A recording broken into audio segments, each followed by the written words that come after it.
الناس بقى اللي ما بتعرفش تعمل بطاطس مهروسه بالخل والثوم، تمام؟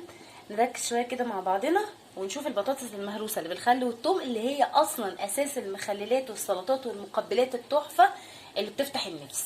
انا هنا ابتديت اسلق البطاطس زي ما انتم شايفين كده، هستناها لما تستوي خالص وابتدي اعمل الصوص بتاعها. الصوص عباره عن ايه؟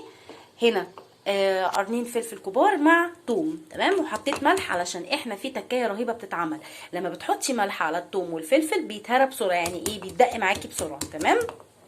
المكون الاساسي اللي معانا هنا النهارده هو الخل. بطاطس، سلطه بطاطس يعني اساسها الخل، تمام؟ ما تنسوش بقى ان السمك المشوي احنا حاطينه اهو، تمام؟ السلطه بتاعتي كالمعتاد برتقان طماطم خيار، لان مفيش فلفل احمر النهارده، بس في احلى بقى من الفلفل الاحمر، وهو البنجر الروعه ده اللي بيتعمل اهو ده، تمام؟ هيسخن بقى معايا وتعالوا نشوفوا هنعمل ايه. الفيديو فصل، عفوا. بصوا بقى انا هنا عملت ايه، حطيت البنجر على السلطه، تمام؟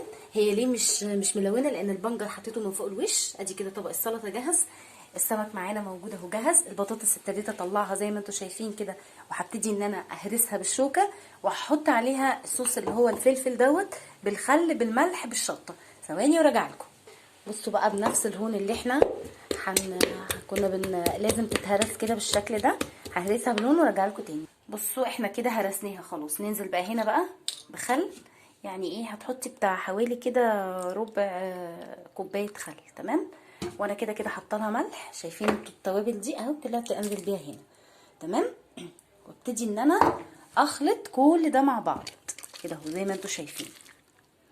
بصوا بقى العسل بقى، ادي كده البطاطس، ركزوا كويس جدا جدا، حطينا عليها شطه وزيت زيتون اهي البطاطس البوريك اللي بتتعمل. انا بس عايزاكم بس تركزوا في المنظر والشكل والجمال. والله العظيم انا لولا ان انا كنت صايمه كنت حاسه ان انا كنت ايه، وانا بشيل بالمعلقه بحطها بالمعلقه كنت خلاص فاضل تكه واقطم واكل حته.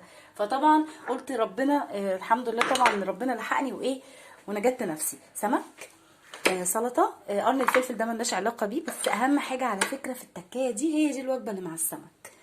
محدش بقى يقول لي بقى بدنجان مخلل بصوا البدنجان المخلل بيتعامل مع المقلي، لكن المشوي هو ده وده. والعيش طبعا فاصلينه. يلا صومه مقبوله وافطار شهير، وما تنسوش تعملوا لايك وسبسكرايب وتفعيل زر الجرس عشان يوصلكم كل جديد مني. اشوفكم على خير، يلا والسلام عليكم. وجبة النهاردة صوما مقبولا وافطارا شهيا. دي البطاطس البوريك اللي بتتعمل في المحلات، بس احنا انضف واطعم واحلى. والخل ما تنسوش، وعليها زيت الزيتون والشطه عشان تديها ايه الحباش بتاعها. والوصفه كلها هتلاقوها في القناه نازله بكامل التفاصيل بنفس الطريقه بالمكونات بكل حاجه.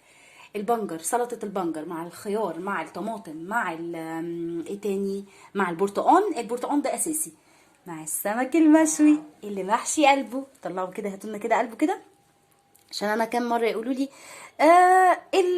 السمك جوعنا. لا انا عايزاكم بقى تجوعوا. ايه رايكم في الوجبه بتاعت النهارده؟ والعيش اهوت عشان هيفصل بس اهو، اوكي؟ احلى طبق بطاطس. ما تنسوش تعملوا لايك وكومنت، وانتوا بقى بتكتبوا الكومنت قولوا مثلا ايه، بطاطس مهروسه. هي دي البطاطس المهروسه اللي بالخل والثوم والفلفل والشطه وزيت الزيتون، وادي البنجر وسلطه البنجر والسمك المشوي. صوما مقبولا وافطارا شهيا. ما تنسوش تفعيل زر الجرس وسبسكرايب ولايك حلو منكم. يلا السلام عليكم.